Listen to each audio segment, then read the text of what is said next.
On March 6, 2008, inside a luxury hotel in Bangkok, Thailand, a man sat calmly at a small wooden table.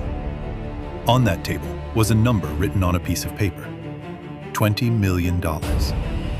It wasn't a fortune for a government. It wasn't even a massive military contract. It was just a down payment. But the question was, for what?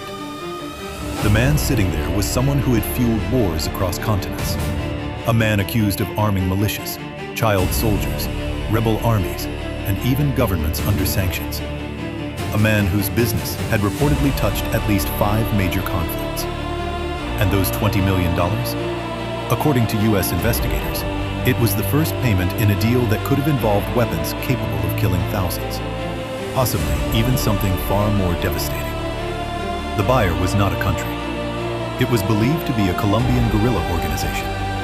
But here's the twist. The buyers were not real. They were undercover agents. And the man at the table was Viktor Bout. To understand how we got to that hotel room in Bangkok, we need to go back to December 1991. That was the month the Soviet Union collapsed. One of the most powerful military empires in modern history simply disintegrated. Bases were abandoned. Officers went unpaid. Warehouses full of weapons were left unguarded. Fighter jets, cargo planes, tanks, ammunition, all suddenly belonged to a country that no longer existed. In that chaos, most people saw economic disaster. But one young man saw opportunity. Viktor Anatolievich Bout was 24 years old, fluent in multiple languages: Russian, English, Portuguese, French, Arabic, and Persian.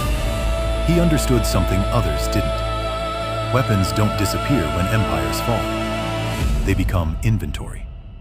Cargo planes that once served the Red Army were being sold at shockingly low prices. Massive Antonov transport aircraft, capable of carrying 40 tons, were suddenly affordable. Where others saw scrap metal, Bout saw logistics power. And in the weapons trade, logistics is everything. He didn't just sell guns, he bought airplanes. That decision changed everything.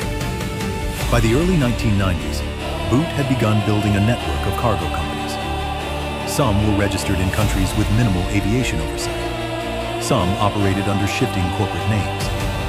Aircraft were bought, resold, re-registered. Paper trails became nearly impossible to follow. At first, some contracts were legal: transport jobs, cargo deliveries, government-approved shipments. But slowly, according to international investigations, crates labeled agricultural equipment, or mining supplies, began arriving in conflict zones. Inside those crates were assault rifles, ammunition, rocket launchers. In parts of Africa, where a rifle might cost $10 in Eastern Europe, it could sell for 20 times that price. One cargo plane could carry thousands of weapons. One flight could generate enormous profit. By the mid-1990s, Bout's aircraft were reportedly landing in war-torn regions across Africa and the Middle East. His network was accused of supplying opposing sides in the same conflict. To him, war was not ideology. War was market demand. By the late 1990s, investigators claimed his fleet had grown dramatically. Dozens of aircraft operating under layers of shell companies. Payments allegedly routed through complex financial channels. He was given a nickname in Western media: the Merchant of Death. Then came September 11, 2001. The world changed again. The United States launched military operations in Afghanistan. Suddenly, there was urgent demand for heavy cargo transport aircraft capable of landing on rough airstrips in unstable regions. And some reports suggested that companies linked to Bout's network secured subcontracted logistics work during that period. The irony was staggering. A man accused of supplying weapons into global conflict zones was now allegedly connected, indirectly, to Western logistics contracts. But behind the scenes, US authorities were building a case. The Drug Enforcement Administration, or DEA, launched a long undercover operation. Agents posed as representatives of a Colombian guerrilla group known as FARC. They claimed they wanted weapons, including surface-to-air missiles, to shoot down American helicopters. The proposal was clear.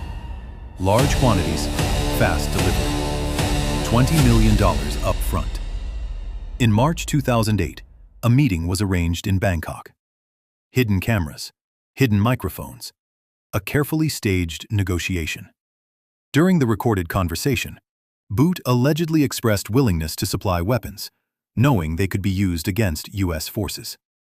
Minutes later, Thai police and U.S. agents moved in. Viktor Bout was arrested.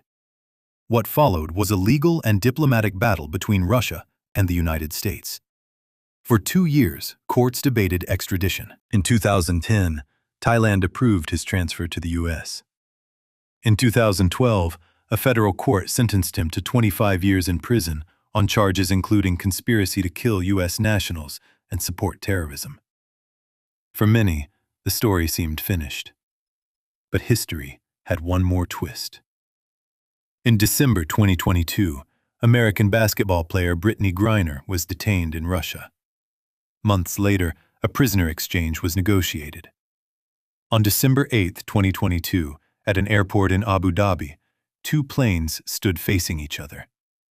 From one aircraft stepped Brittany Griner. From the other stepped Viktor Bout.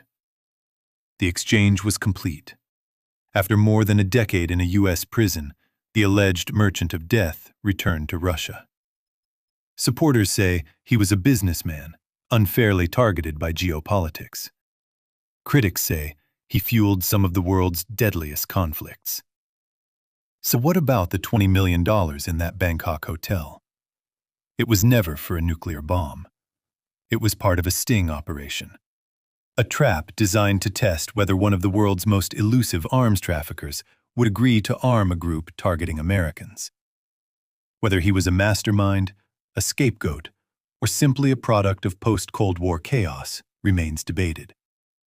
But one thing is certain. When empires collapse, power doesn't disappear. It changes hands. And sometimes, it sits quietly at a small wooden table in a hotel room, waiting for the deal to close.